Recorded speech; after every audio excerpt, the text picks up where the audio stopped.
मंत्री दादा भुसे यांनी खरीप नियोजन आढावा बैठक घेतली आहे। विविध शासकीय योजना शेतकऱ्यांपर्यंत पोहोचवा, बियाणे खतांचा तुटवडा न होण्याकरिता दक्षता घ्या, मंत्री दादा भुसे यांनी कृषी विभागाला आदेश दिले आहेत। दर सालाबादाप्रमाणे खरीप हंगाम पूर्व आढावा बैठक संपन्न होत असते।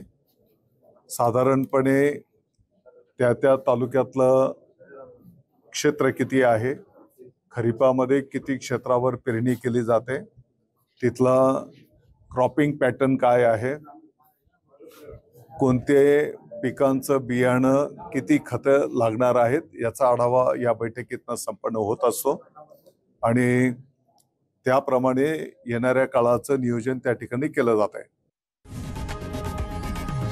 लोकशाही मराठी ऐका, पहा, जागरूक रहा।